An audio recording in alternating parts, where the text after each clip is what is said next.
height of about 18 feet and the females around 16 feet. They do almost everything standing up, eating, drinking, sleeping. The females actually give birth from a standing position. The first sensation to a newborn giraffe, a 6-foot drop to the ground. Oh, now don't worry. They're like a cat. They always land on their feet. Okay, I made that last part up. They don't always land on their feet, but I didn't want you to feel bad. Most of the time they do. Never lost one as a result of falling wrong. They're also one of the few animals that see in full color. Probably looking at us right now saying, ha, there goes that yellow train again.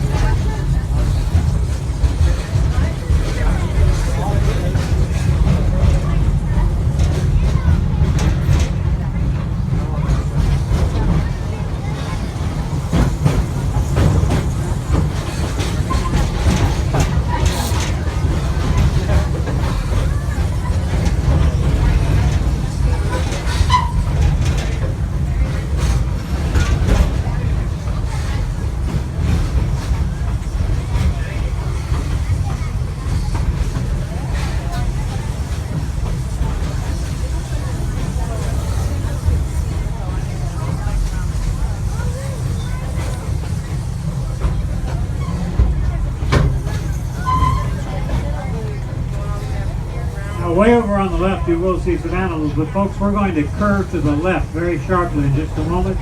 We'll get much closer to them and I'll be happy to point out some things about them when you can see them a little better.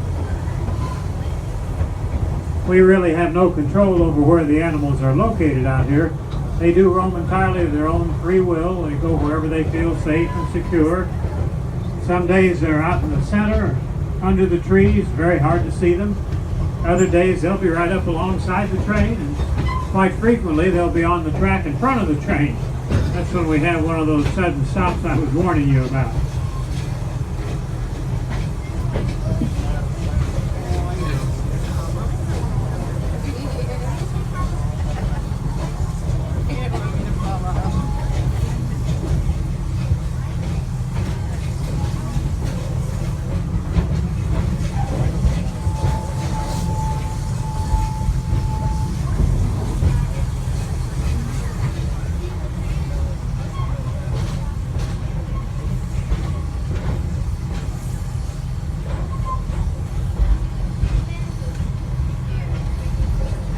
We do have animals on both sides of the track.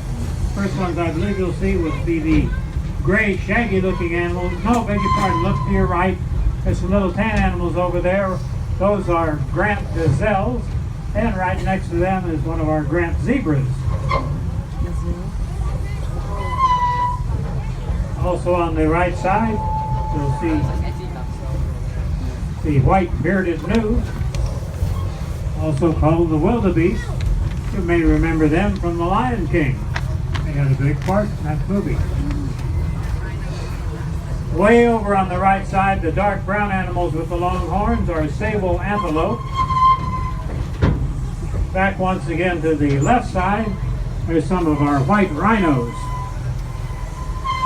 Now the white rhino is the second largest land mammal. They are second in size only to an elephant. They weigh between 4,000 and 6,000 pounds when they're fully grown. Now, despite that size, they're pretty fast for something that big. They can run about 35 miles an hour.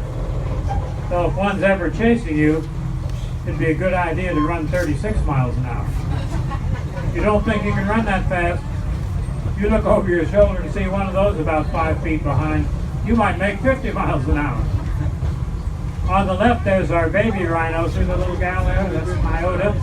She was born October 15th last year, so she's just a little over 9 months old.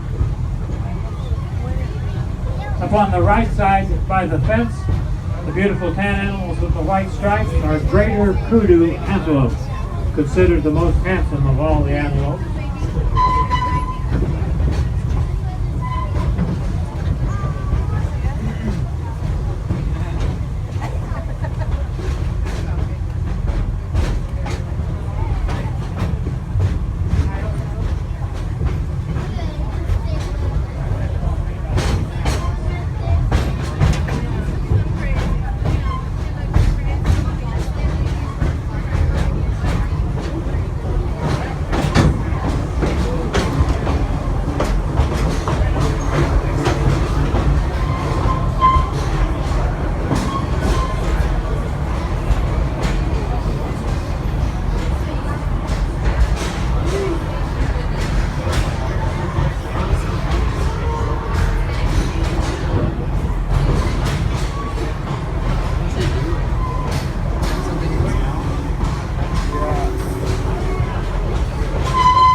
We are now approaching the Congo train station. That'll be our next stop.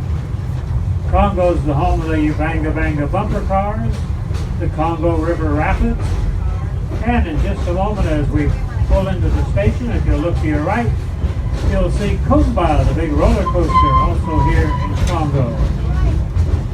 The Congo train station is the closest train stop if you would like to visit either Jungala or Pantopia. They have a great show at the Pantopia Theater. Opening night Critters has all kinds of different animals, both domestic and exotic.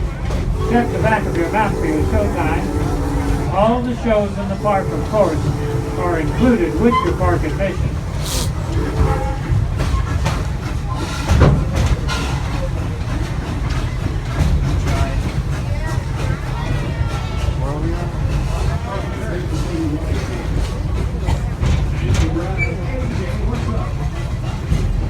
Where's the Pantopia?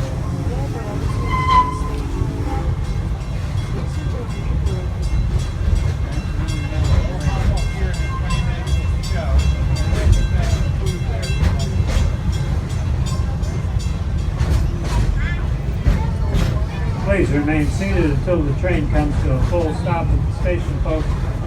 Be sure to look around and gather up any personal items you might have placed on the seat. Cell phones, cameras, sunglasses. Don't leave anything behind. Please do remain seated for just a few seconds more to the stop.